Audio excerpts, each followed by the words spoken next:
pada angka 4 poin B. Permohonan perpanjangan kontrak karya menjadi UUPK operasi produksi hanya dapat dilakukan paling cepat 2 tahun sebelum kontraknya berakhir. Dengan dalil apapun perpanjangan kontrak tidak dapat diajukan sebelum waktu tersebut sekalipun misalnya dengan alasan investasi. Ini sebuah sikap pemerintah yang luar biasa. Sekarang saya tanya, kalau begitu adanya, apa pendapat Anda dengan apa yang dilakukan oleh Saudara Sudirman Said? Dengan mengirim surat atau membalas surat dari PT Freeport yang diberikan diajukan kepada pemerintah jauh sebelum tahun 2019. Apa sikap Anda? Saya sekali lagi seperti saya jawab tadi pada Yang Mulia, saya tidak ingin mengkomentari kebijakan dari kolega saya. Jadi Yang Mulia tanya saja yang bersangkutan. Masalahnya saudara saksi, setelah saya melihat-lihat apa yang Anda lakukan sebagai seorang kepala staf kepresidenan, itu seakan-akan kalau tidak sama atau tumbang tindih atau bahkan mengambil tupoksi dan kewenangan dari seorang menteri sektor ESDM. Apa tanggapan saudara dengan itu? Kalau itu Yang Mulia, dengan segala hormat saya, Anda keliru. Saya adalah staf presiden yang namanya mempunyai tugas juga memberikan saran diminta atau tidak diminta oleh presiden dalam berbagai isu strategis. Itulah pengalaman sepanjang hidup saya sebagai seorang tentara, sebagai seorang perwira. Mudah-mudahan itu tidak keliru Yang Mulia. Pertanyaan saya menyangkut soal ini adalah, kenapa kemudian yang kita baca, baik dari pengakuan saudara Sudirman Said di sini, dengan apa yang ada dalam rekaman ini segala macam, itu kelihatannya berbeda antara sikap Anda sebagai seorang yang memang tentu saja harus memberikan pasukan kepada presiden, orang yang paling dekat dengan presiden, dan juga kepada seorang menteri sektor, yang kemudian terjadilah seperti ini. Saya nggak paham pertanyaan Yang Mulia. Pertanyaan saya ulangi. Masalahnya adalah, apa yang Anda laporkan kepada presiden dalam bentuk memo-memo ini, berbeda dengan penyikapan apa yang dilakukan oleh saudara Menteri ESDM. Kalau itu Yang Mulia tanya saja Menteri ESDM. Oh, berarti ada sebuah tidak sinkronisasi antara pemerintah ya, baik. Yang Mulia saya koreksi, bukan tidak sinkronisasi.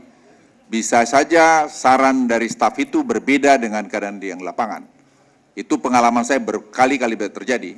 Dan pada akhirnya keputusan itu di Presiden Republik Indonesia. Jadi tidak berbeda-beda berarti dalam konteks terpecah-pecah. Saya mohon itu dikoreksi pikiran itu. Anda menyampaikan memo kepada Presiden. Apa tanggapan Presiden pada saat itu? Ya Presiden baca, Presiden melihat. Ya kalau Yang Mulia melihat ada hasilnya ujung. Ya itulah saya baca. Baik. Saudara saksi, dalam rekaman ini yang kami baca, ada unsur pencatutan, ada unsur bahkan sebenarnya penghinaan kepada kepala negara, yang sampai soal bagi-bagi saham dan segala macam itu. Kemudian dibantah oleh Presiden dengan marah, dan Wakil Presiden dengan marah. Anda sebagai Menko Polkam, dan waktu itu sebagai Kepala Staf Presiden, tentu saja harus menjadi bemper soal kepada Presiden dan Wakil Presiden. Apa sikap Anda menyangkut dengan langkah dan perilaku saudara Ketua DPR RI? Ya tentu tidak semua yang saya lakukan Yang Mulia harus saya ekspos di luar kan. Saya tentulah punya langkah-langkah akibat daripada itu. Oh, oke.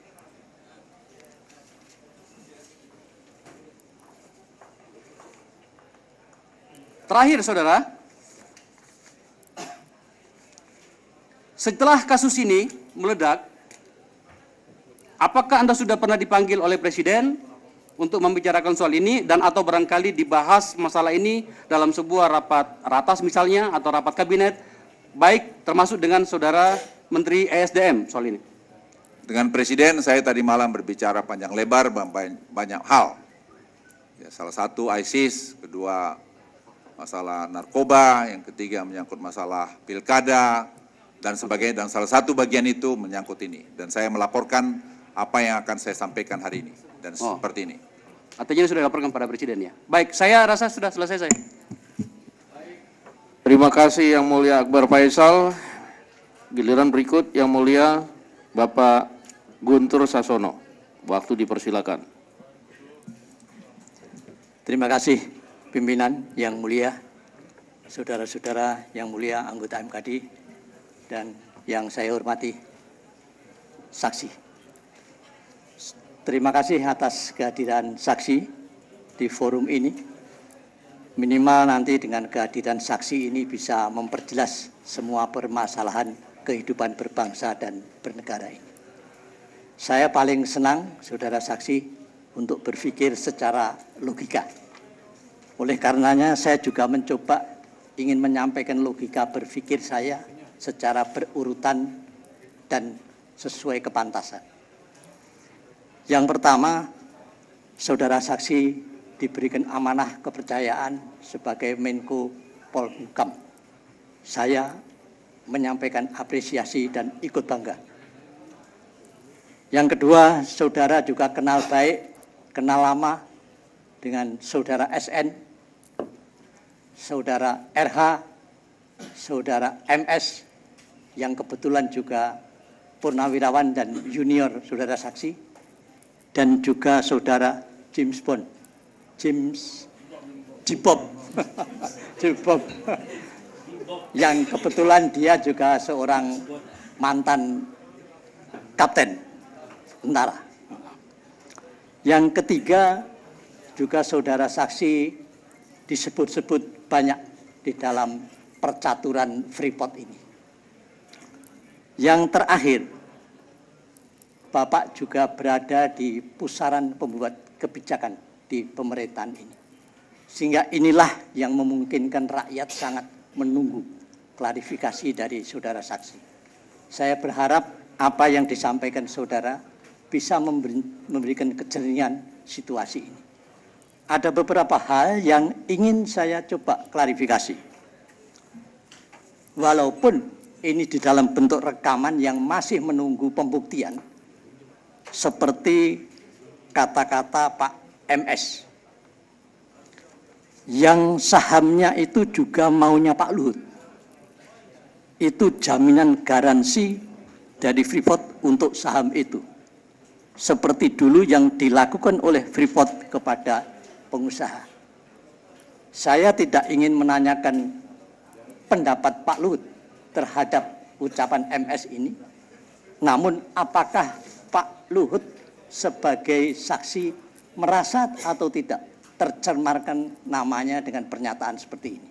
Yang mulia, saya baca aja belum mengenai itu. Jadi saya juga, karena saya terus terang tidak ambil pusing mengenai itu, karena terus terang pekerjaan saya banyak. Jadi kalau yang mulia tanya, ya bisa saja satu ketika saya mungkin marah atau tersinggung, tapi pada hari ini jujur saya belum pernah baca atau dengar semua isi dari rekaman itu.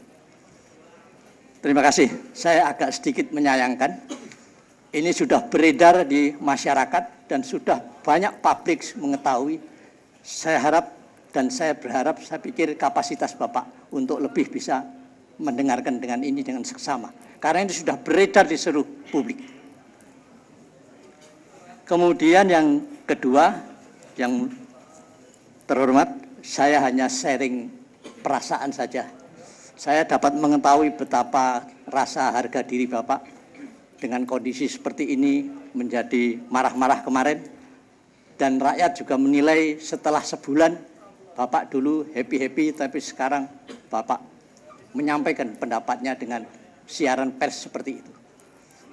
Berbagi rasa Pak, sharing, kami anggota MKD, rasanya juga seperti Bapak. Sakit, kami mempunyai beban terpercaya dari MKD, dari institusi ini. Kalau Bapak baca SMS saya, kita semuanya, lebih banyak yang mendurhakakan daripada yang berbuat baik. Saya dalam hal ini berharap juga Bapak Menko bisa lebih arif sedikit. Terima kasih. Yang mulia, saya tidak marah-marah, ya itulah orang Batak. Ya, jadi orang Batak itu ya mungkin tinggalnya di gunung-gunung, jadi suaranya keras-keras begitu. Semua terkendali yang mulia, tidak usah khawatir. Baik, terima kasih. Apa yang disampaikan oleh Pak Luhut tadi seperti yang di sebelah kita kan, sama begitu. Baik, kalau begitu Yang Mulia Pak Darizal, waktu dipersilakan.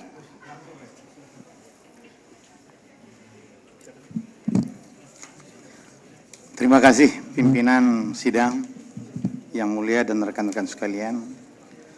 Dan yang saya hormati saudara saksi Bapak Luhut Binsar Panjaitan. Terima kasih juga atas kesiapan saudara saksi untuk hadir dalam persidangan ini. Sidang Mahkamah Kehormatan ini adalah sidang masalah etik, Pak.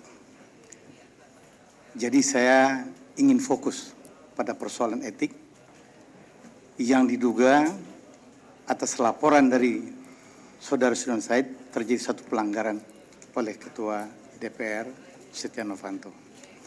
Untuk itu saya akan bertanya sekitar hubungan dan pertemanan Bapak baik dengan Saudara Setia Novanto maupun dengan Muhammad Riza Khalid. Dalam banyak pernyataan Bapak di media-media televisi dan juga di media-media cetak, saudara saksi mengatakan sudah lama kenal dengan mereka, baik dengan saudara Setia Novanto maupun dengan saudara Muhammad Riza Khalid. Bahkan pertemanan ini sudah lama, kami juga sebagai sama-sama pengusaha. Nah, pertanyaan saya, sejauh mana pertemanan Bapak dengan Setia Novanto dan dengan Muhammad Riza ini sehingga Bapak dapat mengenal dia lebih jauh? Bapak ceritakan sedikitnya. Yang terakhir tadi, Sejauh mana Bapak mengenal, sejauh mana pertemanan Bapak dengan Setia Novanto dan Muhammad Riza Khalid ini selama ini? ya saya kira pertemanan saya dengan Saudara Novanto sebatas pekerjaan, karena beliau sebagai Ketua DPR, saya sebagai Menko Polhukam, apalagi akhir-akhir ini tentu menjadi partner kami bekerja dekat. Tapi saya seperti sudah saya berkali-kali katakan, saya tidak pernah sejak saya jadi pejabat negara berurusan masalah bisnis. Itu sudah selesai. Dan saya sebagai perwira tidak ingin juga saya memberikan contoh yang tidak baik pada bawahan saya yang hadir-hadir ini, bahwa saya berbicara beda dengan apa yang saya lakukan. Itu menurut saya penting. Jadi saya juga akan malu sebagai seorang perwira bahwa saya berbicara lain dengan apa yang saya lakukan. Jadi dengan saudara Novanto saya berteman baik karena pekerjaan. Bagaimana masalah APBN, bagaimana masalah tax amnesty, bagaimana ini banyak sekali hal yang banyak saya sampaikan. Kalau saudara Reja, ya perteman biasa. Tidak banyak, hanya saudara Reja banyak di kalangan KMP, baik, ya tentulah saya juga berteman semua. Karena itu juga bagian daripada pekerjaan saya untuk memelihara komunikasi politik ke teman-teman di KMP. Terima kasih, saya lanjutkan. Mana yang lebih jauh, artinya mana yang lebih dulu berkenalan dan berteman dengan saudara Setia Novanto dibandingkan dengan Muhammad Riza Khalid? Saya pikir kalau dengan Muhammad Reja saya belum terlalu lama-lama amat kenalnya. Mungkin kenal setelah dekat, agak dekat setelah pekerjaan saya ini membutuhkan hubungan yang lebih dekat dengan Koalisi Merah Putih.